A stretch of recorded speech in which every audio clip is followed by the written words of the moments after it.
Écoutez-moi très attentivement, car ce que je vais partager avec vous aujourd'hui ne s'apprend pas dans les livres théologiques classiques et on en parle très rarement le dimanche matin à l'église. Nous vivons dans une époque où l'information est reine, mais nous avons oublié que la donnée la plus sensible, la plus puissante et la plus dangereuse que vous possédez, c'est votre propre nom. Beaucoup d'entre vous pensent que pour être attaqué spirituellement, il faut avoir fréquenté des lieux obscurs, avoir touché à des objets maudits ou avoir provoqué quelqu'un. C'est une erreur fondamentale. La majorité des attaques spirituelles, des blocages et des cycles de répétition que vous vivez ne viennent pas de ce que vous avez fait, mais de ce que vous êtes et de la manière dont votre identité est exposée dans le monde invisible. Il existe une réalité que j'ai vue de mes propres yeux lorsque j'étais de l'autre côté, avant d'être racheté par la lumière. Dans le monde des ténèbres, personne n'a besoin de votre photo, ni d'une mèche de cheveux, ni d'être physiquement près de vous pour détruire votre destinée. Ils ont juste besoin d'une coordonnée, ils ont juste besoin d'une adresse spirituelle. Et cette adresse, c'est votre nom. Aujourd'hui, nous n'allons pas parler de superstition de grand-mère. Nous n'allons pas faire de la chasse aux sorcières inutiles. Nous allons faire de la physique spirituelle. Vous allez comprendre comment fonctionne la légalité dans le monde des esprits, comment des gens ordinaires ouvrent des portes terribles simplement en parlant, et surtout, comment verrouiller votre identité pour que votre nom cesse d'être une cible pour devenir une autorité. C'est un enseignement dense, profond, qui va changer votre manière de prier et de vivre. Si vous avez l'impression d'être observé, si vous sentez que vos projets s'effondrent dès que vous en parlez, ou si vous avez des cycles familiaux que vous n'arrivez pas à briser, ce message est pour vous. Avant d'entrer dans le vif du sujet et de vous donner les clés de cette protection, prenez une seconde pour cliquer sur le bouton « J'aime ». Cela aide cette vérité à se propager. Et s'il vous plaît, dites-moi en commentaire d'où vous nous regardez aujourd'hui, de quelle ville, de quel pays. C'est toujours un immense honneur pour moi de voir cette armée se lever aux quatre coins du monde francophone. Que vous soyez à Paris, Abidjan, Montréal, Kinshasa ou ailleurs, soyez les bienvenus. Êtes-vous prêts à comprendre ce qui se passe réellement dans l'invisible? Alors, commençons. Partie 1. Les lois invisibles et la puissance de l'identification. Il faut d'abord briser un mythe qui maintient beaucoup de croyants dans la vulnérabilité. La plupart des gens croient que le monde spirituel fonctionne selon leurs croyances personnelles. Ils se disent « si je ne crois pas au mal, le mal ne peut pas m'atteindre ». Ou encore « je suis une bonne personne, donc je suis protégé par défaut ». Laissez-moi être brutalement honnête. Le monde spirituel ne se soucie pas de votre opinion. Il ne fonctionne pas par sentiment, il fonctionne par loïs et par principe. C'est exactement comme la loi de la gravité. Vous pouvez dire « je ne crois pas à la gravité », mais si vous sautez du 10e étage, vous allez tomber. Votre incrédulité n'annule pas la loi physique. C'est la même chose dans l'esprit. Il y a des lois de légalité, d'autorité et d'accès qui opèrent 24 heures sur 24, que vous en soyez conscient ou non. Et la loi la plus fondamentale concerne l'identité. Dans les Écritures et dans toute la structure spirituelle de l'univers, un nom n'a jamais été un simple label ou une étiquette pour distinguer une personne d'une autre. Le nom est une déclaration de nature, de destin et de position. Pourquoi pensez-vous que Dieu change les noms des gens lorsqu'il change leur destinée? Regardez Abraham. Il ne pouvait pas devenir le père d'une multitude tant qu'il s'appelait Abraham, père élevé. Il devait devenir Abraham, père d'une multitude. Son nom devait changer pour que son adresse spirituelle puisse recevoir la promesse. Regardez Jacob. Jacob signifie « celui qui supplante », le trompeur. Tant qu'il portait ce nom, sa vie était une lutte, une ruse continuelle. Il a fallu une rencontre divine pour qu'il devienne Israël, celui qui lutte avec Dieu. Même Jésus, lorsqu'il fait face aux démoniaques dans le pays des Gadaréniens, pose une question technique très précise. « Quel est ton nom ?» Et l'Esprit répond « Légion est mon nom, car nous sommes plusieurs. » Jésus ne demandait pas ça pour faire la conversation. Il demandait le nom pour établir l'autorité sur l'identité de l'entité. Comprenez ceci. Dans le monde spirituel, connaître le nom de quelque chose ou de quelqu'un, c'est avoir la capacité de le localiser. C'est reconnaître son existence et sa position. La phrase clé que vous devez graver dans votre esprit est celle-ci. Ce n'est pas parce que quelqu'un vous maudit que cela fonctionne. C'est parce que quelqu'un a l'accès pour le faire. Et cet accès commence souvent par la mauvaise gestion de votre propre nom. Rien dans le monde spirituel ne se déplace sans identification. Si vous êtes anonyme spirituellement, vous ne pouvez pas être ciblé. Mais dès que votre nom résonne, il apparaît sur le radar. Partie 2, le mécanisme de traçage, le GPS spirituel. Alors, comment fonctionne concrètement ce traçage? Sortons du mysticisme et des films d'horreur hollywoodiens. Je veux que vous voyiez cela comme une technologie spirituelle. Imaginez que le monde spirituel est un immense réseau, un peu comme Internet. Pour envoyer un virus sur un ordinateur, un pirate a besoin d'une adresse IP. Il a besoin d'un point de connexion. Votre nom est votre adresse IP spirituelle. Quand j'étais de l'autre côté, nous n'avions pas besoin de toucher la personne. Les rituels, les incantations, ou même simplement les paroles de jalousie prononcées avec force, fonctionnent comme des signaux envoyés vers une destination précise. Mais attention, le nom seul ne suffit pas toujours. C'est ici que l'enseignement devient crucial. Pour qu'une attaque, une surveillance ou un vol d'énergie fonctionne, il faut une équation. L'équation est la suivante. Nom plus émotion intense, plus vulnérabilité, légalité. Le nom sert de point de focus. C'est la référence. L'émotion, la haine, l'envie ou même votre propre peur sert de carburant, d'énergie pour propulser l'attaque. Et la vulnérabilité, c'est la porte ouverte qui permet au signal d'entrer. C'est pourquoi il est dit qu'un oiseau ne se pose pas sans raison. Une malédiction sans cause n'a point d'effet. Mais si l'ennemi a votre nom, qu'il trouve une cause, une brèche légale, alors le traçage est complet. Pensez-y de manière logique. Comment quelqu'un peut-il vous trouver dans le monde physique? Il utilise votre nom complet. Il observe votre routine, vos habitudes, les lieux que vous fréquentez. Dans le monde spirituel, c'est pareil. Les esprits observateurs, ce qu'on appelle souvent des esprits familiers, s'attachent à un nom. Ils écoutent ce que ce nom déclare. Ils regardent l'état du cœur associé à ce nom. Ce n'est pas savoir votre nom qui donne le pouvoir absolu à l'ennemi, c'est l'état spirituel dans lequel ce nom opère. Si votre nom est associé à la peur, au péché non confessé ou à une absence totale de couverture de prière, alors votre nom clignote comme un néon dans la nuit pour n'importe quelle entité prédatrice. Vous devenez localisable. Partie 3. L'auto-exposition. Les erreurs du quotidien. Nous arrivons maintenant à la partie qui va peut-être vous déranger, mais qui est nécessaire pour votre libération. La vérité, c'est que la plupart des gens n'ont pas besoin d'une sorcière pour être maudits. Ils font le travail eux-mêmes. Nous vivons dans une culture de l'exposition excessive, surtout avec les réseaux sociaux, mais aussi dans nos conversations quotidiennes. Vous devez comprendre que l'ennemi est un légaliste. Il utilise ce que vous lui donnez. Où les gens s'exposent-ils sans s'en rendre compte? Premièrement, en parlant trop de leurs douleurs personnelles et de leurs faiblesses à tout le monde. Quand vous répétez constamment « je suis malade »,« je n'ai jamais de chance »,« ma famille est maudite »,« j'ai peur de perdre mon travail », vous ne faites pas que vous plaindre. Vous faites des incantations sur votre propre nom. Vous associez votre identité, votre « je » à l'échec. Dans le monde spirituel, vous êtes en train de signer un contrat. Vous dites « moi », votre nom, j'accepte l'échec comme compagnon légal. Deuxièmement, en exposant les projets avant qu'ils ne soient nés.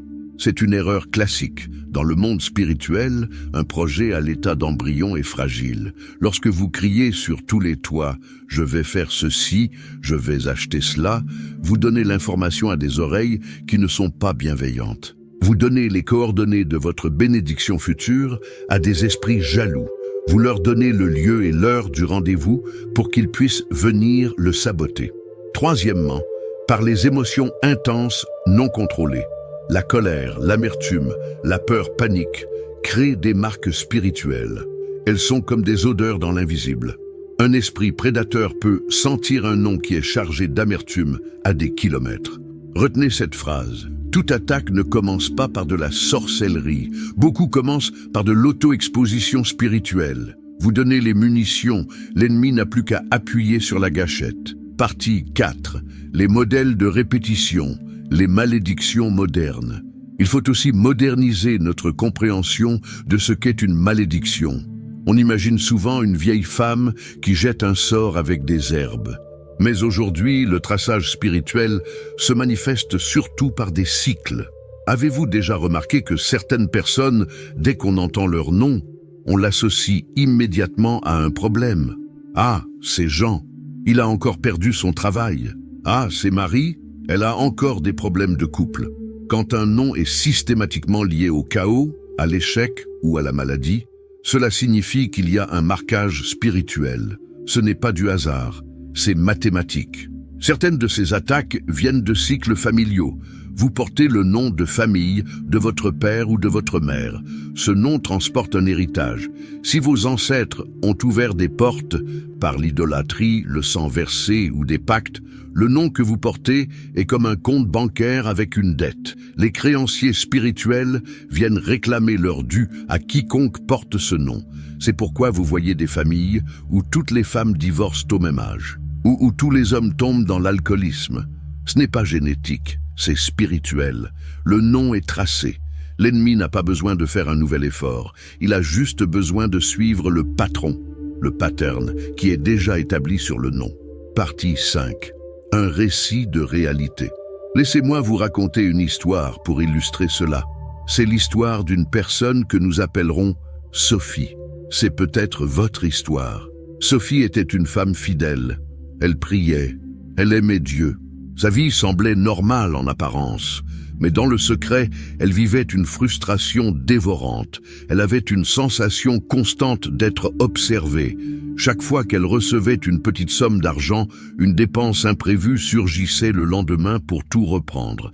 Chaque fois qu'elle commençait une relation amoureuse prometteuse, tout se brisait sans raison logique au bout de 3 mois.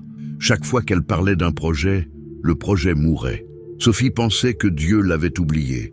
Elle pensait qu'elle n'avait pas assez de foi, mais le problème n'était pas sa foi, c'était sa gestion de l'information. Sophie avait l'habitude de tout raconter. Elle appelait ses amis pour raconter ses peurs. Elle postait tout sur les réseaux, et surtout, elle passait son temps à dire « De toute façon, avec moi, ça ne marche jamais ». Un jour, elle a compris ce principe du traçage. Elle a réalisé que des gens autour d'elle, parfois même des proches inconscients, utilisaient les informations qu'elle donnait pour nourrir de la jalousie. Elle a compris que son nom était devenu un synonyme d'échec dans l'atmosphère spirituelle de sa famille. La virada, le changement, ne s'est pas produit quand elle a crié plus fort à l'église. Le changement s'est produit quand elle a fermé sa bouche. Elle a appris à garder le silence sur ses victoires, le secret et la protection de la croissance. Elle a arrêté de s'associer verbalement à l'échec. Elle a commencé à prier, non pas avec peur, « Seigneur, protège-moi des sorciers », mais avec autorité légale. Je retire à tout esprit l'accès à mon nom. Rien n'a changé à l'extérieur les premiers jours, mais dans l'invisible, le signal GPS s'est éteint. Les ennemis ne la trouvaient plus sur leur radar habituel. Et soudain, les cycles se sont brisés. Partie 6. Comment agir? La stratégie de défense. Alors, que devez-vous faire maintenant? Comment rendre votre nom intraquable pour le mal, mais visible pour la bénédiction? C'est la partie pratique. Écoutez bien. 1. Apprenez la discipline du secret. Protéger votre nom, ce n'est pas vous cacher par peur, c'est protéger votre autorité. Marie, la mère de Jésus, gardait toutes ces choses dans son cœur. Pourquoi? Parce qu'elle portait quelque chose de trop précieux pour être exposée au commérage. Arrêtez de donner des munitions à l'ennemi. Ne racontez vos rêves qu'à ceux qui ont la capacité spirituelle de les porter avec vous. Si vous ne savez pas qui est qui, taisez-vous et parlez à Dieu. 2. Repositionnez votre identité par la parole. La Bible dit « La mort et la vie sont au pouvoir de la langue ». Ce n'est pas une métaphore, c'est une télécommande. Vous devez consciemment dissocier votre nom des étiquettes négatives. Arrêtez de dire « je suis pauvre »,« je suis anxieux ». Dites, je traverse une épreuve, mais je suis victorieux. Changez la fréquence vibratoire de votre nom. 3. La prière législative. Prier n'est pas répéter des phrases religieuses, c'est administrer. Lorsque vous priez, vous devez déclarer la fermeture des accès. Vous devez dire « Je retire toute légalité que j'ai pu donner, consciemment ou inconsciemment, à l'ennemi d'utiliser mon nom ».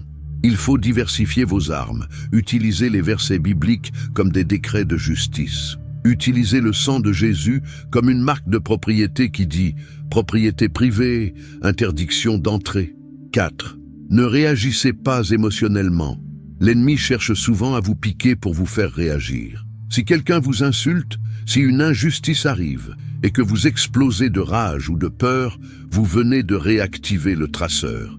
La maîtrise de soi est une arme de guerre redoutable. Le calme est un bouclier. Dans le calme, et la confiance sera votre force. Partie 7. Restauration et autorité. Je veux conclure cet enseignement sur une note de puissance. Vous n'êtes pas une victime. Si vous avez écouté jusqu'ici, c'est que vous cherchez la vérité, et la vérité affranchit. Le but n'est pas de devenir paranoïaque et de voir des démons partout. Le but est de devenir tellement aligné avec votre identité divine que lorsque les ténèbres entendent votre nom, elles tremblent. Vous n'êtes pas faible spirituellement. Vous étiez juste mal informé. La connaissance apporte le repos. Quand vous comprenez que c'est une question de légalité, vous arrêtez de paniquer et vous commencez à gérer vos affaires spirituelles comme un roi ou une reine. Quand votre identité est alignée avec le ciel, votre nom cesse d'être une cible pour devenir une autorité. Votre nom devient une clé qui ouvre les portes du ciel et non plus une porte par laquelle l'enfer entre chez vous. Maintenant, là où vous êtes, si vous le pouvez, fermez les yeux. Nous allons faire une opération spirituelle ensemble. Je ne veux pas que vous écoutiez simplement, je veux que vous vous connectiez. Nous allons sceller cet enseignement et nettoyer votre nom dans le monde invisible. Répétez ceci avec moi, ou faites-le résonner dans votre esprit avec foi. Père Céleste, je me présente devant toi aujourd'hui, conscient de mon identité et de mon autorité en Christ. Je demande pardon pour toutes les fois où j'ai livré mon nom à l'ennemi par mes paroles, mes peurs, mes plaintes ou mes expositions imprudentes. Seigneur, je retire aujourd'hui par l'autorité de ton nom tout droit d'accès que les ténèbres prétendent avoir sur ma vie. Je déclare que mon nom, dites votre prénom, est désormais caché en Christ. Je brise tout cycle de répétition, toute marque de sorcellerie, toute parole de malédiction qui a été prononcée pour me tracer. Je brouille les fréquences de l'ennemi. Je deviens invisible pour la destruction, mais visible pour la bénédiction. Je dissocie mon nom de l'échec, de la maladie, de la honte et de la pauvreté. Je lie mon nom à la victoire, à la puissance, à la sagesse et à la paix divine. Que mon nom ne soit plus une adresse pour le malheur, mais qu'il devienne une terreur pour le camp de l'ennemi. Je scelle cette prière par le sang de l'Alliance. Je suis libre, je suis protégé et je suis établi. Amen. Gardez cette atmosphère. Sentez la légèreté qui vient quand on remet de l'ordre. Vous avez repris le contrôle aujourd'hui. Je veux maintenant que vous posiez un acte prophétique dans les commentaires. C'est important d'écrire pour sceller la chose dans la matière. Je veux que vous écriviez cette phrase de victoire. Mon nom est une autorité, pas une cible. Écrivez-le, déclarez-le. Que les commentaires soient remplis de cette proclamation. Lisez aussi les commentaires des autres. Encouragez un frère ou une sœur. Parfois, lire le témoignage ou la force de quelqu'un d'autre est exactement ce dont on a besoin pour tenir bon. Soyez la lumière les uns pour les autres. Si ce message vous a fortifié, si vous sentez que vos yeux se sont ouverts, ne le gardez pas pour vous. Abonnez-vous pour recevoir votre nourriture spirituelle quotidienne, pour continuer à grandir en intelligence spirituelle. Et partagez cette vidéo à quelqu'un qui souffre sans comprendre pourquoi. Vous pouvez être l'instrument de sa libération aujourd'hui. Merci d'avoir été avec moi. Marchez la tête haute, ne craignez rien, vous avez les clés. On se retrouve très bientôt pour le prochain enseignement. Restez ferme.